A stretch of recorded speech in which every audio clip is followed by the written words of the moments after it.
টাঙ্গাইলবাসী সাংবাদিক বন্ধুগণ, আল্লাহ তাআলার শুকরিয়া আদায় করছি।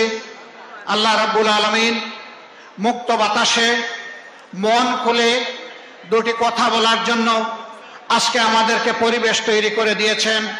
আলহামদুলিল্লাহ রাব্বিল আলামিন।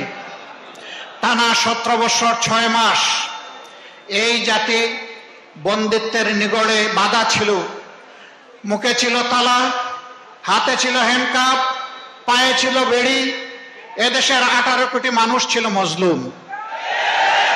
এমনকি রাস্তায় যে ভাইটি কিংবা যে বোনটি ভিক্ষা করতেন তিনিও ছিলেন মজলুম। কারণ ভিক্ষুকদেরকে চাঁদা দিতে হতো ওই সমস্ত গুন্ডাদের কাছে। চাঁদা না দিয়ে তারা ভিক্ষা করতে পারতেন না। সারাদিন ভিক্ষা করে 2, 5, 10 টাকা জমিয়ে যখন নিজের জন্য পরিবারের জন্য খাবার কিনতে যেতেন তখন 30 টাকার পেঁয়াজ তাদেরকে 300 টাকায় কিনতে হতো।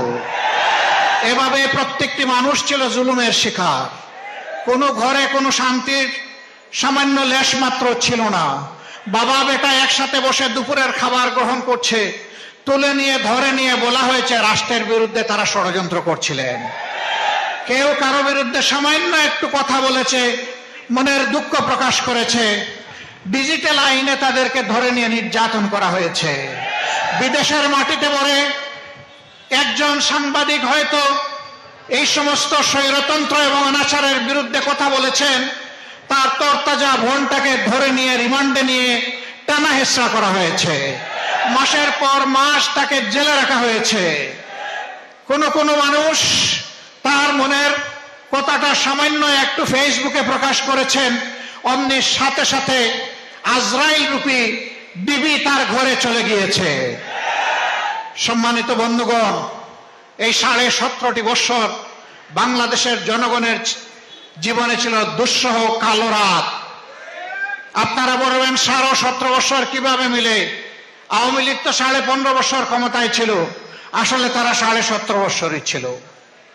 তারা 2006 সালের 28 অক্টোবর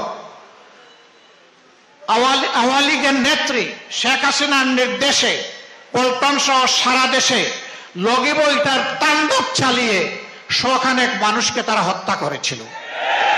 ফ্যাসিজমের সূত্রপাত ওখানেই হয়েছিল। স্বৈরতন্ত্রের পদধ্বনি ওখান থেকেই এসেছিল। তারপরে আপনারা দেখেছেন 2009 সালের 10 জানুয়ারি ক্ষমতায় আসার পরে তারা রাষ্ট্রের গর্বিত প্রতিষ্ঠান সেনাবাহিনীর কোমরে আঘাত দিয়েছে। পিলখানায় বিডিআর সদর দপ্তরে 54 জন চৌকস দেশপ্রেমিক সামরিক অফিসারকে হত্যা করেছে। পরিবারের মহিলা সদস্যকে নির্যাতিত লাঞ্ছিত করেছে। তারপরে তাদেরকে হত্যা করে ড্রেনে ভাসিয়ে দিয়েছে। সেই হত্যাকাণ্ডের বিচার আজও হয়নি। অথচ বলি হয়ে সেনাবাহিনীর কোমর ভেঙে দেওয়া হয়েছিল। সেনাবাহিনীকে তাদের দায়িত্ব পালন করতে দেওয়া হয়নি।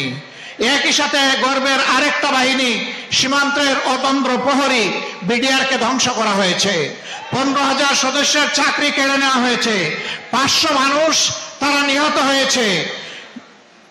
কুচক্রকারীদের চক্রান্তের বলি দিতে হয়েছে এই সমস্ত মানুষগুলোকে। গড়ে গড়ে হাহাকার।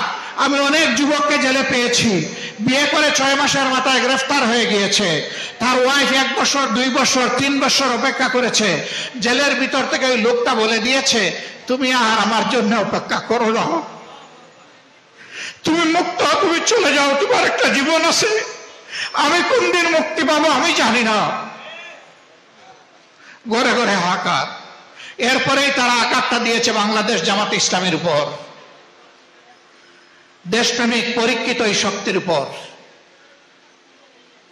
এদেশের শত্রুরা জানে জামাতে ইসলামী ভাঙবে কিন্তু মচকাবে না, অন্যায়ের কাছে মাথা নত করবে না, দেশের স্বার্থ কারো কাছে বিক্রি করতে রাজি হবে না।